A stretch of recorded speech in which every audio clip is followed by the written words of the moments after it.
Elon already regrets buying Twitter, and it's not surprising why. According to Elon himself, the current market value of Twitter is less than half of the $44 billion that he paid for it. We just revalued the company at less than half of the acquisition price. Did you really? This means that he has lost over $22 billion with Twitter before even owning it for a single year. That's the same as losing $2.4 billion every single month since the purchase, and that's just the loss in market value. Twitter itself was already burning money when Elon took over, so it's likely that Elon has lost even more money running the company. Zooming out though, this doesn't really matter for someone like Elon Musk, given that he's still up nearly $100 billion year to date thanks to Tesla and SpaceX. But despite this, it's not surprising that Elon still feels like he got the short end of the stick. In fact, he's so salty about the deal that he's trying to sue the Twitter lawyers who forced him to complete the deal. You see, when Elon Musk started trying to back out of the Twitter deal a year ago, Twitter went out and found the best lawyers they could, which turned out to be a firm called Wachtel, Lipton, Rosen & Katz. As we now know, this law firm was indeed successful at getting Elon to follow through with this offer, but in return, they charged Twitter $90 million for essentially 4 to 5 months of work. Twitter's own staff itself were stunned when they saw this fee. In fact, a Twitter director named Martha Lane Fox would email the general counsel, quote, "Oh my freaking god," after seeing the fee. But while the fee was indeed exorbitant, this didn't really matter for Twitter's original executive team because they weren't the ones paying the bill. This bill was paid right before Elon took over. So ironically, it was Elon who had to pay the lawyers that forced him into the deal. It's no wonder why he's so salty, but does Elon actually have a chance at winning this case and recouping his $90 million? Or is Elon just about to burn even more money on legal fees trying to win this lawsuit?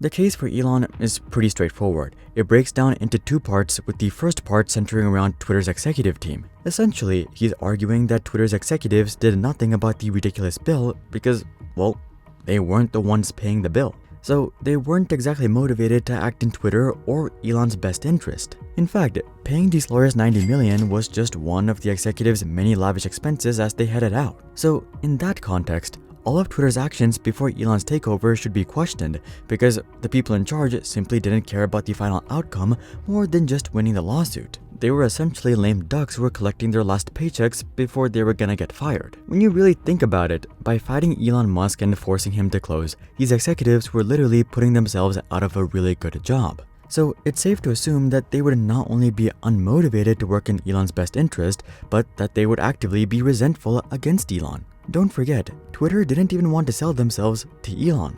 In fact, they were actively trying to avoid getting acquired by using things like the poison pill. The only reason they eventually agreed to the acquisition is because Elon's offer was just so stupidly high that they would open themselves up to shareholder lawsuits if they didn't take the deal. And now Elon was trying to get a lower price by threatening to back out of the deal, and they were the ones who had to fight for Elon to close? Yeah, it would be more surprising if these executives weren't pissed off. So Elon is attempting to argue that the actions of these executives were not only reckless, but actively not in Twitter's best interest. The second part of Elon's argument claims that Wachtel leveraged the situation to get away with ludicrous pricing. There's really no question about this.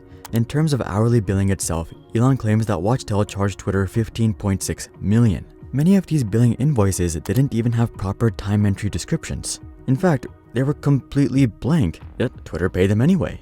The likely reason for this was simply that the hours were probably unreasonable even with a massive hourly fee. Wachtel pulls in a whopping $3.86 million in revenue per lawyer per year. Given that the average lawyer bills around 1,900 hours per year, we're looking at an hourly fee of about $2,000. Twitter likely went for the best lawyers at the firm, so their hourly fee was likely higher, but they did get a 15% discount, so we'll just assume an hourly fee of $2,000. This means that to rack up $15.6 million worth of hourly fees, Wachtel had to charge Twitter for roughly 7,800 hours of work, all within a matter of 18 weeks. In other words, Wachtel is basically claiming that they were consistently putting in over 400 hours of work every week to defend Twitter. I don't know about you, but Elon feels that this itself is completely unjustifiable. But that doesn't even encompass the vast majority of the $90 million fee. You see, most of the $90 million was charged to Twitter after Elon agreed to buy Twitter as a sort of success fee. The only problem with this success fee was that it was never mentioned in the original deal. And it seems that Twitter's executives were well aware of this considering their reaction. But despite this, paying the invoice was literally the last thing they did, presumably in a screw you type of manner. In fact, the wire payment was completed just 10 minutes before Elon closed the deal and the executives were fired. So the evidence does suggest that there may have been some bad faith from the Twitter team, and this is what Elon is really trying to hammer in on. Watchdell was over here handing out invoices that didn't even have proper hours and charging unagreed upon success fees in the tens of millions. Meanwhile, Twitter didn't even question a single invoice. In fact, they made sure that they were paid before Elon took over. But this doesn't mean that Elon has the victory in the bag by any means.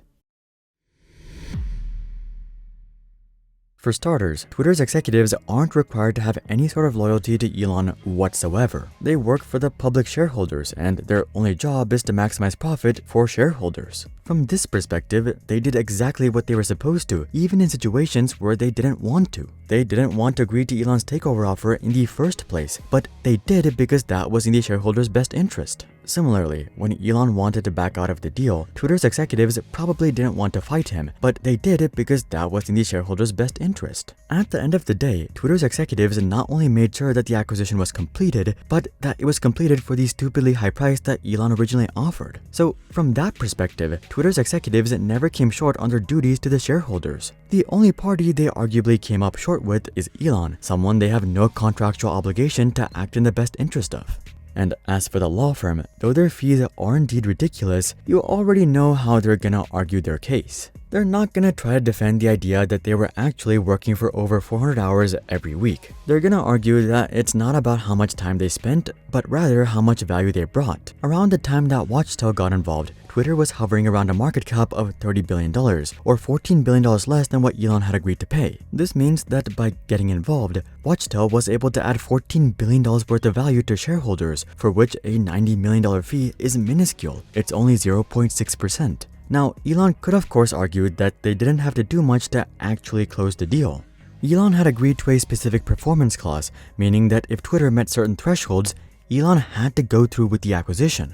In other words, he couldn't just back out and pay a penalty. So really, Watchdell didn't even have to convince Elon to go through with the deal. All they had to do was disprove Elon's little fake bot argument and prove that Twitter did indeed meet the thresholds outlined in the original offer. Obviously, light work for $90 million, but that's not Watchdell's fault. That's Elon's fault, for one, signing a deal that was hard to back out of, and then two, threatening to back out anyway without a strong case. Watchdell has nothing to do with any of that. As far as they're concerned, their job is to help shareholders realize $14 billion in lost value, and that's exactly what they did. Again, their job is not to act in Elon's best interest. Moreover, it's not like Elon is suing another billionaire or another company who may have made some missteps along the way. He's literally suing one of the most respected law firms in the country. Common sense would tell you that, sure, a law firm might do things that are shady or even unjust, but you can be sure as hell that it's legal. Here's the thing, this isn't Watchdell's first rodeo. They specialize in mergers and acquisitions, and naturally one party or the other gets mad at them on a regular basis, like Carl Icahn did back in 2012. If you're not familiar with Carl Icahn, he's one of the most infamous corporate raiders of all time, and during one of his corporate raids, he realized that one of the companies that he was raiding was using none other than Watchdell. And guess what? They were charging a success fee. If Icahn's raid succeeded, the company was on the hook for $36 million. If it failed though, they only had to pay $18 million. Icahn was obviously outraged after seeing this and decided to take Watchdell to court. But guess what happened? The case would just end up dragging on for 6 years, after which Icahn would end up losing. So if history is any indication of how suing over success fees ends up, well, it's not looking too great for Elon. As you can see, Elon has a decent case from a what's fair type of perspective. There's no question that Watchdell charged Twitter as much as they possibly could, and Twitter was more than happy to pay these fees just despite Elon. So it seems fair that Elon should get a refund on much of these legal fees. But see, what's fair and what's legal aren't always the same thing. Sure, when you look at it from the perspective of Watchdell got paid $90 million just to disprove Elon's little bot claims and finish up the acquisition, it's a stupid amount. But when you look at it from the perspective of Watchdell ensured that shareholders got the full $44 billion that they were promised, $90 million isn't all that crazy. Similarly, you can blame the Twitter executives all you want for acting in spite, as they probably did. But they only acted in spite against Elon, not against the shareholders, which is who they're supposed to be loyal to. Also, think about this. Elon would have never been in this position in the first place if he didn't try to back out of the deal. If he truly was worried about the Twitter bot population, he should have cleared up those concerns before signing a $44 billion deal to buy the entire company. Considering all of this and the fact that Watchtail has already successfully defended themselves in a similar situation against another rich billionaire, it stands to reason that Elon probably won't be getting a refund, and even if he does, it won't be anytime soon, and it won't really make a difference to Twitter's survivability. So maybe it would be a better idea to focus on turning around Twitter instead of wasting time on a lawsuit, but that's just what I think. Speaking of Carl Icahn, he's actually facing some massive Ponzi scheme allegations. Check out this video to learn more, but until then, I'm Hari, and I'll see you guys on the next one.